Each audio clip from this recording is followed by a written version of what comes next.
How's it going, guys? I've had a lot of questions about my 12 gauge from hell project, so I thought I'd make this video kind of clear some things up, maybe answer a few questions along the way. Uh, so this is 12 gauge from hell.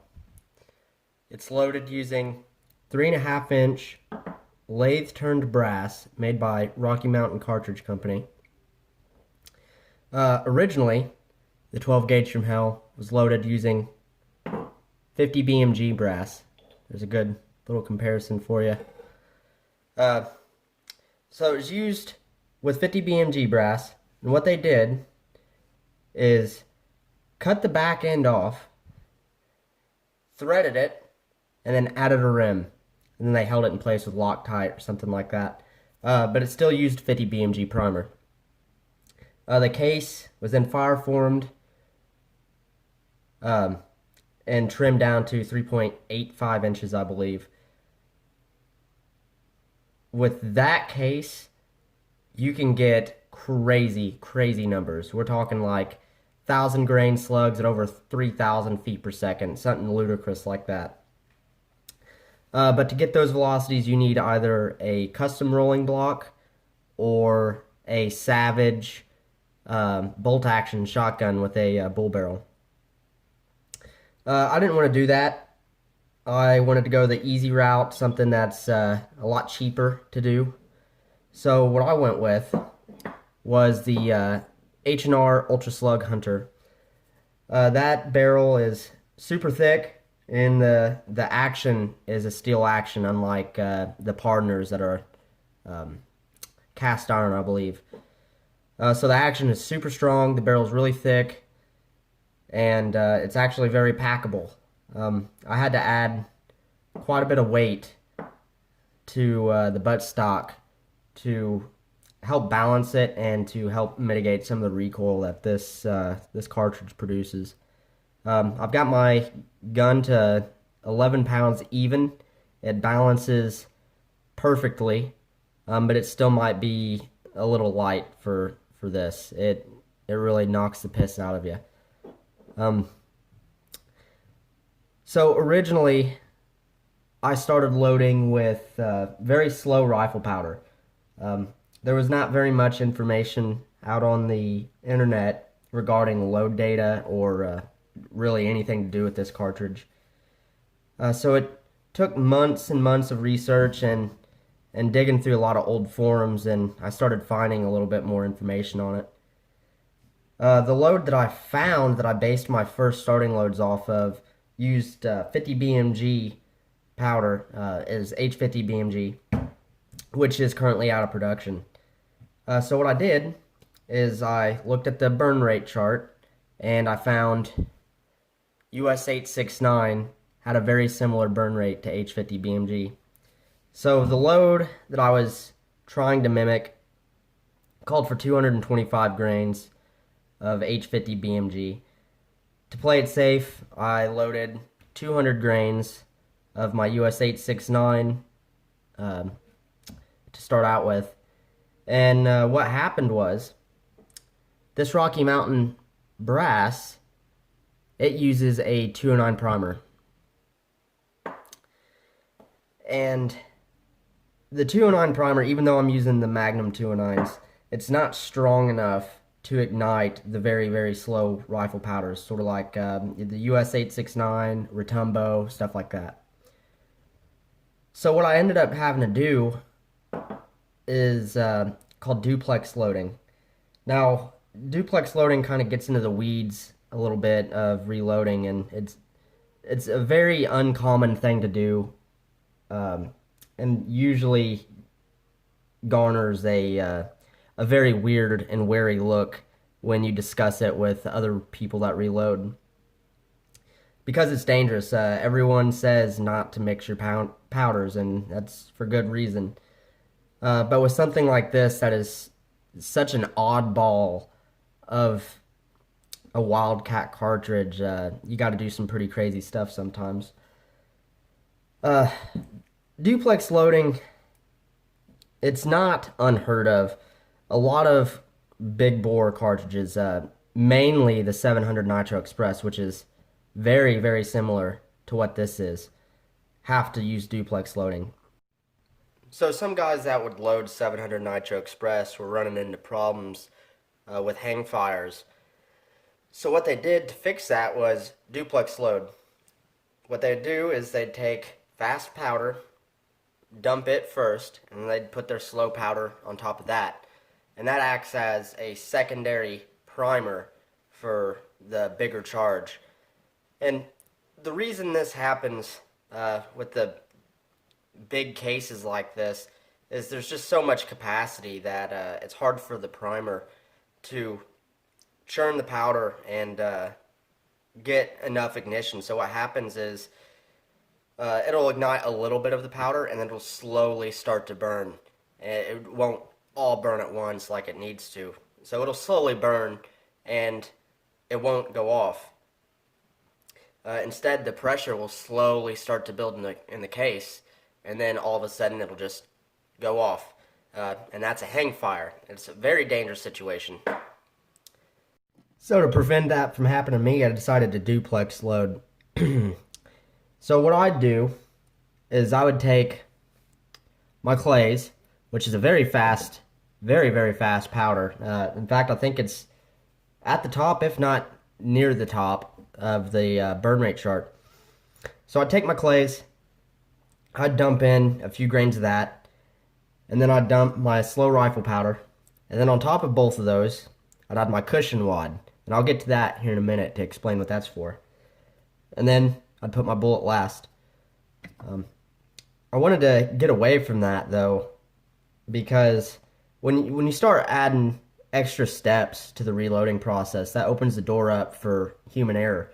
Say I wanted to put 2.5 grains of my clays down for starting powder, and I got distracted. I walked away, which you should never do in a reloading process. It's just a good practice not to walk away in the middle of a cartridge getting loaded.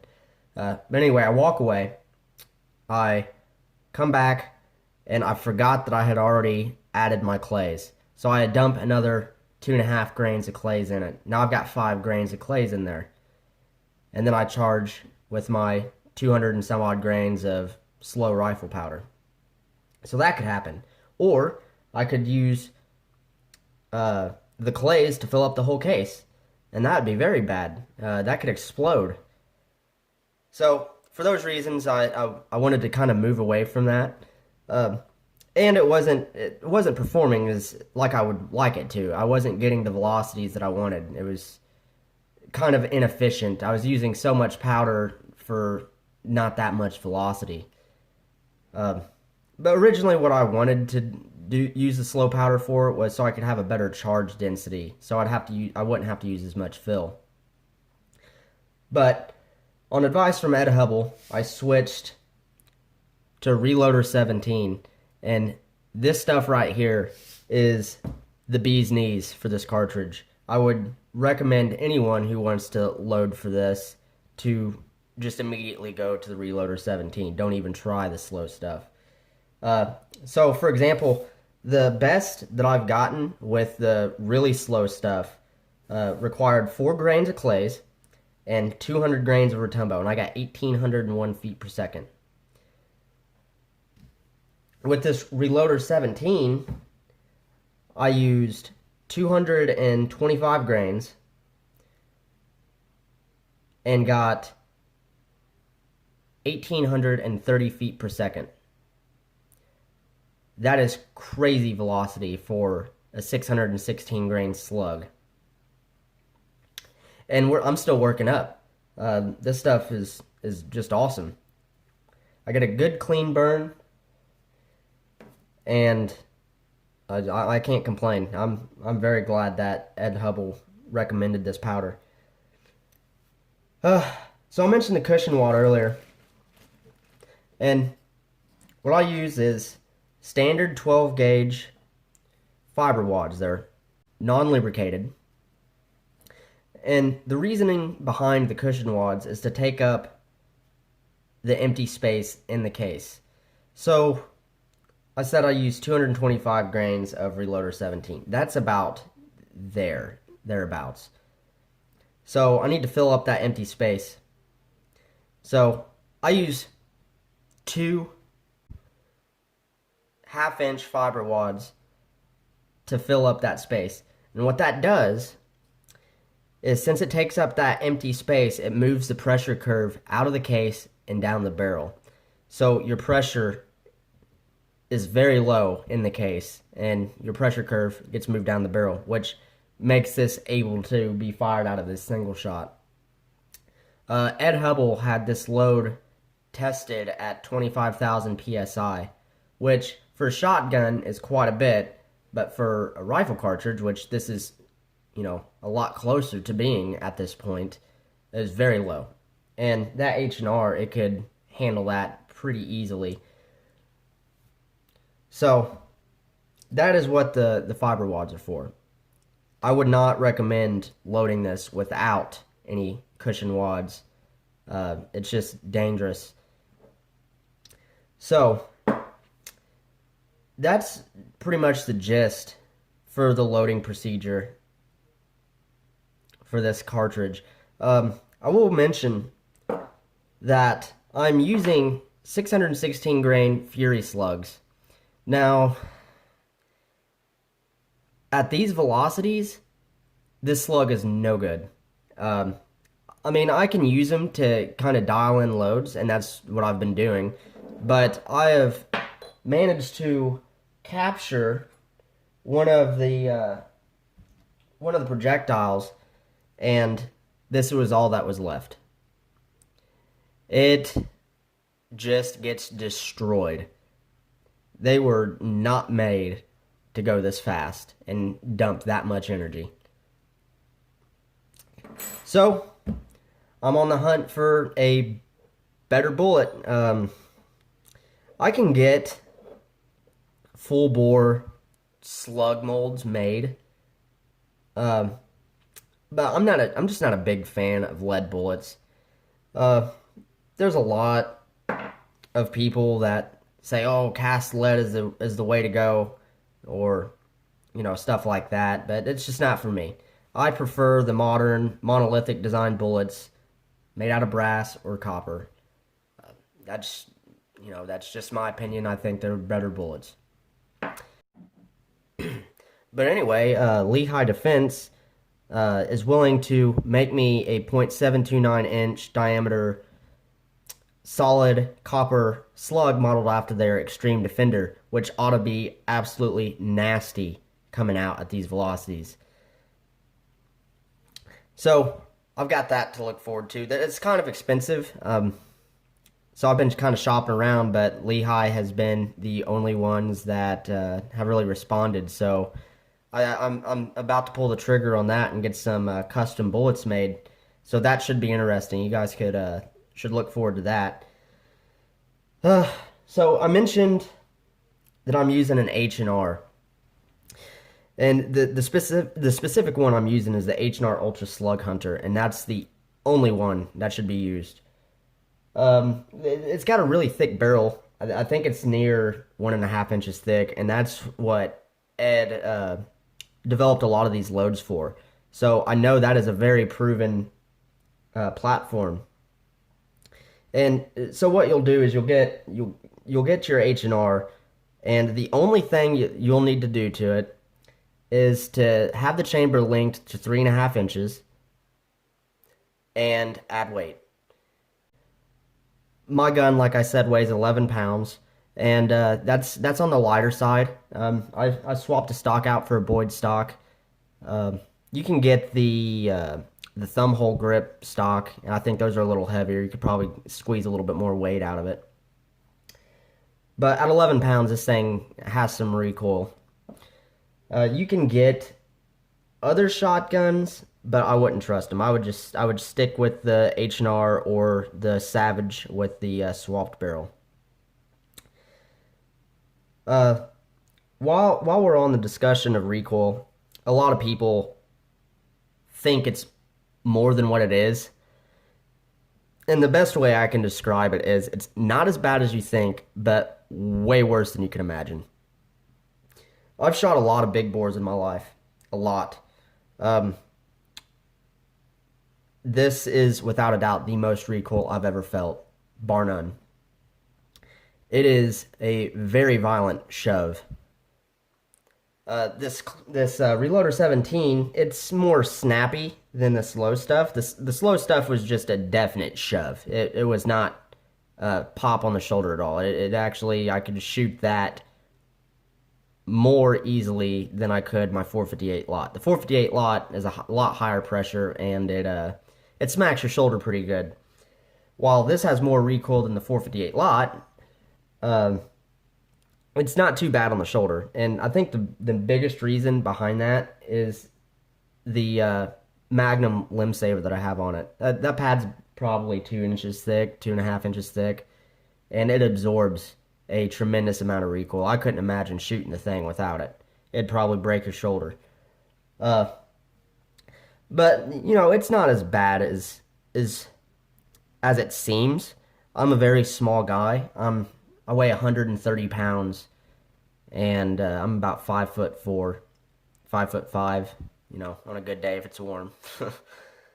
uh, but I mean, it knocks you around, but it's not too unpleasant on the shoulder. This last couple loads that I did test, I shot them back to back, and my shoulder was sore. It felt like I did a lot of trap exercises, but it's not the end of the world. I'm not bruised or nothing like that. It definitely will give you a headache, though. I will say that the snap of your head going back is pretty intense, and my cheek gets bounced off that stock at these higher loads, so that kind of sucks. But like I said, it's not too bad. I haven't found my limit yet for recoil. I mean, like I said, I've been shooting them a lot, and it's not bad on the shoulder. Uh, However, I will say I'm pretty much getting close to what I'm physically able to hold, just given my size. Uh, this last load that I tested at 1,830 feet per second, it was 146 pounds of free recoil. And, you know, I weigh 130 pounds, so it's recoiling with more weight than what I weigh. So it's starting to lift my feet off the ground a bit. So that kind of sucks too. But until I get knocked on my ass, I'm just going to keep going. So hopefully no detached retina has happened in the process, but we'll see. So I think that pretty much covers it. If you guys have any questions, just feel free to ask. Like I said, there's not much information out there, and I truly believe this to be one of the most versatile packages, bar none, in the world. With one gun, with the right bullet, I wouldn't use this bullet, but with one gun with the right bullet, you can go from shooting deer one day to literally taking any game on Earth that you would like. Since it's just a lengthened chamber, you can still use standard slugs out of it. It's no big deal. It's sort of like shooting 458 Win Mag out of the 458 lot. Just a little bit longer. Still shoot it. So, like I said, guys, if you have any questions, feel free to ask. I'm going to leave you guys with the videos of the last couple loads I tested. Then I've got one of my buddy's friends out there, and he wanted to shoot it, so I'll let him give a whirl. And his reaction was pretty funny. Anyway, guys, take care.